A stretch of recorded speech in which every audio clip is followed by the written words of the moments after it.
I've known for a while that when it came time for me to get married, I wanted to incorporate my mother's and my grandmother's wedding dresses into my wedding dress.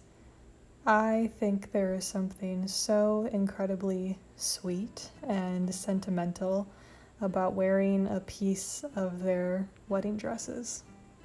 And now the time has come because I am getting married in June. And I'm starting to plan on what I want to do for my dress.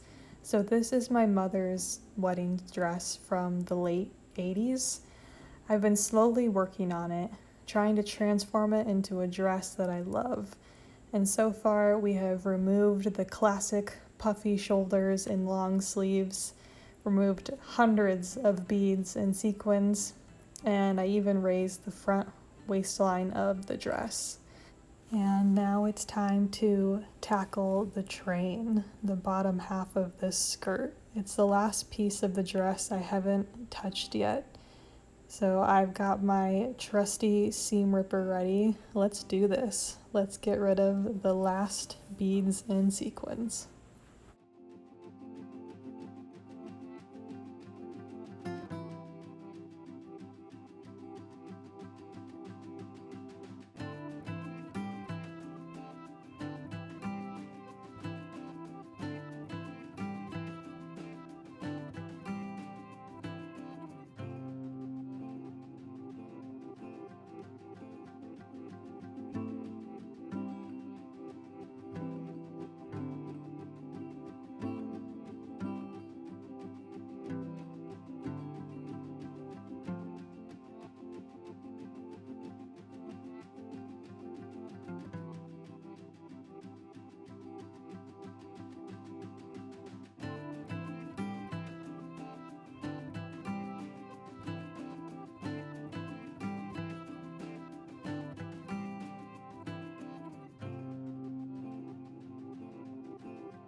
I have to be honest, I don't like this dress.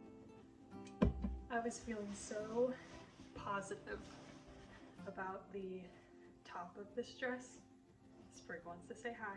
Say hi. When I first started on this dress, I felt very positive about it.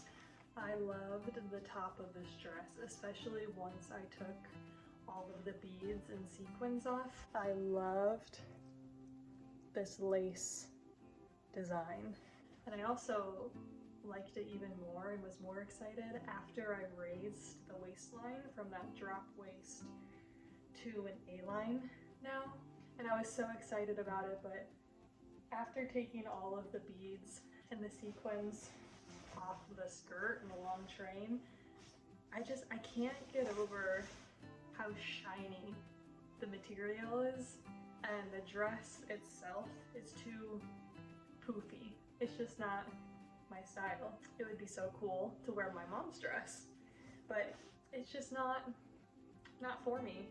So after discovering that I couldn't get over the skirt material, I decided I'm gonna go with my plan B, which was just to go and try on wedding dresses and find one that I love, find one that I feel confident and beautiful in, and then take pieces of this dress, pieces of this lace, and I have some of my grandma's flowers. She had crochet flowers on her dress. I have some of those, and then I'll just sew pieces of these onto that dress.